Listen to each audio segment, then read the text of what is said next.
Hello student, आज हम Hindi reader की पाठ 4 हृदय परिवर्तन पढ़ने जा रहे हैं। तो चलिए हम अपनी क्लास स्टार्ट करते हैं। भारत भ्रमण करते हुए बुद्ध मगध में पहुँचे तो एक नगरी के बाहर डेरा डालकर बैठ गए। लोग उनके दर्शन को आए। बुद्ध ने पूछा, क्या हाल है? गौतम बुद्ध जब भारत भ्रमण पे निकले थे जब वे मगध पहुँचे तो एक नगर के बाहर वे बैठ गए और उस नगर के वासी गौतम बुद्ध के दर्शन के लिए गौतम बुद्ध के दर्शन के लिए गौतम बुद्ध के पास पहुँचे। तो गौतम बुद्ध ने पूछा, क्या हाल है आप लोगों का?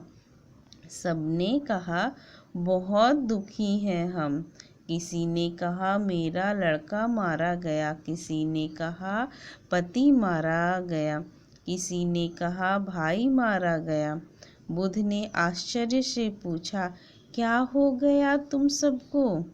क्या कोई युद्ध यहाँ पर हुआ? क्या राजा ने अत्याचार आरंभ कर दिया? तो जब गौतम बुद्ध ने उस नगरवासियों से पूछा क्या हाल है, तो नगरवासी बोलते हैं कि हम लोग बहुत दुखी हैं। कुछ लोग बोलते हैं कि मेरा बेटा मारा गया, कुछ लोग बोलते हैं कि मेरे पति मारे गए, कुछ लोग बोलते हैं कि मेरा भाई मारा गया। बुद्ध ये सब सुन के आश्चर्य हो गए, क्या हो गया है?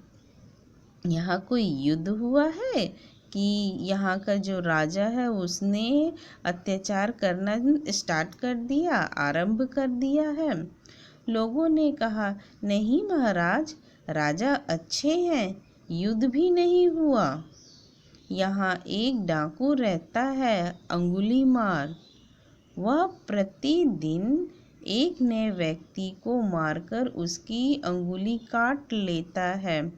जिस देवी की वह पूजा करता है वह उसे 1000 अंगुलियों की माला पहनाना चाहता है। उसे किसी ने कह दिया है कि ऐसी माला पहनाने से बड़ी सिद्धि मिल जाएगी। तो नगरवासी बोलते हैं कि नहीं महाराज, यहाँ के राजा बहुत अच्छे हैं और यहाँ पे कोई युद्ध भी नहीं हुआ है। यहाँ पे एक अंगुलीमाल नाम का एक डाकू रहता है। वह प्रतिदिन यानी रोज वह एक व्यक्ति को मारकर उसकी अंगुली को काट लेता है। वह जिस देवी की पूजा करता है उसे वह 1000 अंगुलियों की माला पहनाना चाहता है, क्योंकि उसे किसी ने कहा था कि अगर 1000 अंगुलियों की माला अगर वह देवी में चढ़ाएगा तो उसकी मनोकामना पूरी होगी, उसे सिद्ध मिलेगा, उसे सिद्धि या उसे शक्ति प्राप्त होगी। बुद्ध ने पूछा, कहाँ रहता है वह? लोगों ने बताया, नगर से दूर विशाल वन में। बुद्ध बोले, मैं उसके पास जाऊंगा। लोगों ने अशांत होकर कहा, उसके पास मत जाइए महाराज।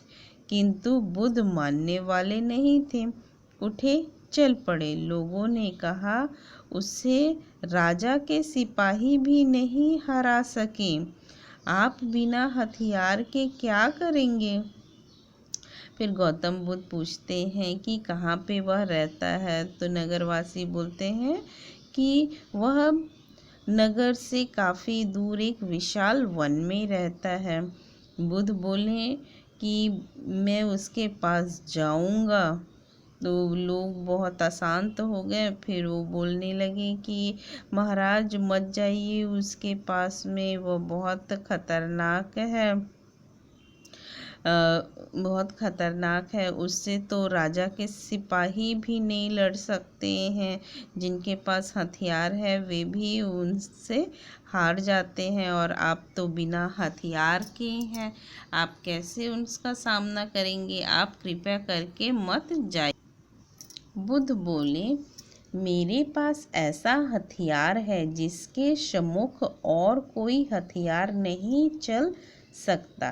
तब गौतम बुद्ध बोलते हैं कि मेरे पास तो एक ऐसा हथियार है जिसके सामने कोई हथियार नहीं चल सकता। और वे नगर को पार करके जंगल में पहुँचे। बड़ा सुनसान और भयानक वन था वह। कहीं कोई व्यक्ति नहीं, कोई पशु नहीं। बुद्ध चलते गए। बहुत दूर जाने पर एक बूढ़ी स्त्री मिली। बुद्ध ने पूछा, माँ, क्या तुम जानती हो कि अंगुलीमाल डाकू इस वन में कहाँ रहता है? तो गौतम बुद्ध नगर को पार करके जंगल में जा पहुँचे। वह जंगल बहुत ही सुनसान और भयानक था। वहाँ न कोई व्यक्ति था, न कोई पशु था। गौतम बुद्ध अकेले चलते गए। तब उन्हें एक बूढ़ी स्त्री मिली। तो गौतम बुद्ध ने उस बूढ़ी स्त्री से पूछा कि माँ, क्या तुम जानती हो कि डाकू अंगुलीमाल इस वन में कहाँ पे रहता है? बूढ़ी स्त्री ने कहा, जानती हूँ पुत्र, परंतु आगे मत जा, वापस चला जा यहाँ से। अंगुलीमाल मनुष्य नहीं, राक्षस है। वह तुम्हारा वध किए बिना मानेगा नहीं। तो वह बूढ़ी स्त्री कहती है कि मैं जानती हूँ अंगुलीमाल डाकू कहाँ पे रहता है, पर तू आगे मत जा, वापस चला जा यहाँ से। अंगुलीमाल जो है वह कोई मनुष्य नहीं है, वह एक राक्षस है। वह तुम्हारा वध किए बिना मानेगा नहीं। बुद्ध हंसते हुए बोले, ऐसी क्या बात है माँ? वह मेरी हत्या क्यों करेगा? बूढ़ी स्त्री ने कहा, तू जानता नहीं है बेटा, वह एक सहस्त्र अंगुलियां एकत्रित करना चाहता था। आज अंतिम रात्रि है। आज उसे देवी की पूजा करनी है, उसे माला पहनानी है और माला में एक अंगुली अभी कम है। आज प्रातः काल से ही किसी व्यक्ति को खोजता फिरता है। मैं उसकी माँ हूँ। मैंने पूछा कि यदि रात्रि तक कोई व्यक्ति न मिला तो तू क्या करेगा? वह बोला कि शाम काल होने तक यदि कोई व्यक्ति नहीं मिला तो मैं तुम्ही को मार डालूंगा और तेरी अंगुली काटकर माला में पिरो दूंगा। मैं ऐसी डरी कि शाम काल होने से पूर्व ही घर छोड़कर भाग उठी। अपनी माँ को नहीं छोड़ता है वह, तो तुझे कैसे छोड़ेगा? वापस चला जा यहाँ से। वह पहले थोड़ा पागल था, आज पूरा पागल हो गया है। तो वह बूढ़ी स्त्री बोलती है कि तू जानता नहीं है बेटा कि उस अंगुलीमाल डाकू जो है, मैं उसकी माँ हूँ। और उस अंगुलीमाल ने 1000 अंगुलियाँ इकट्ठा करना चाहता है और आज रात और उस 1000 अंगुलियों की माला को वह देवी में चढ़ाना चाहता है। आज रात वह उस देवी की पूजा करेगा और उस अंगुलियों को देवी की मूर्ति पे चढ़ाएगा। वह आज प्रातः से ही, आज सुबह से ही एक व्यक्ति और उसकी माला में एक अंगुली कम है, तो वह आज प्रातः काल से ही एक व्यक्ति की खोज पे है। मैं उसकी माँ हूँ। मैंने उसे पूछा था, तो उसने बोला, अगर रात्रि तक मुझे कोई व्यक्ति नहीं मिला तो मैं शाम को आकर के तुम्हें ही मार डालूंगा और तुम्हारी अंगुली काट के ले लूँगा। मैं इतना डर गई कि मैं अपना घर छोड़कर आ गई हूँ। पहले तो वो थोड़ा पागल था, अब वह पूरा पागल हो गया है, इसलिए बेटा तू वापस चला जा। बुद्ध बोले, मुझे मरने का डर नहीं है, मैं उससे मिलूंगा अवश्य। तुम बताओ वह रहता कहाँ है?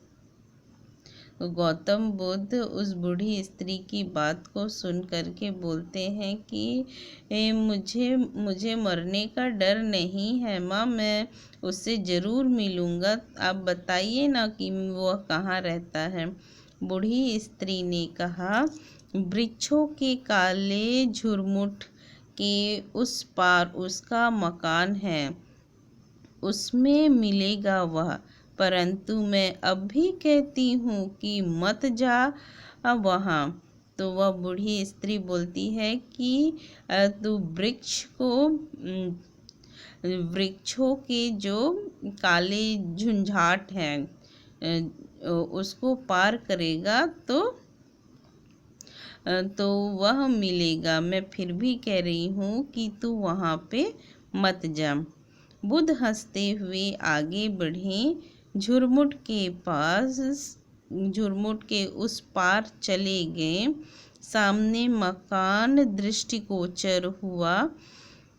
उसके समीप जाकर बोले, कोई है? गौतम बुद्ध हंसते हुए आगे बढ़े। वह उस पेड़ के झुंझाट उस झाड़ को पार करके जब वे आगे बढ़े तो उन्हें एक मकान दिखाई दिया। दृष्टिगोचर मतलब उन्हें एक दिखाई दिया।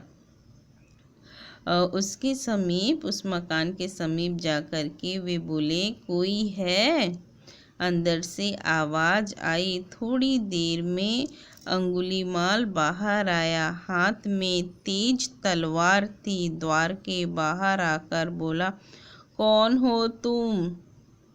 तो उस मकान से आवाज़ आने लगी और अंगुलीमाल बाहर आकर के बाहर आया और अंगुलीमाल के हाथ में एक तेज तलवार थी। वह बाहर आकर के बोलता है कि कौन हो तुम? ठीक है बच्चों, आज के लिए इतना ही। इसका शेष भाग हम अगले पार्ट में करेंगे। तब तक के लिए बाय स्टूडेंट, टेक केयर।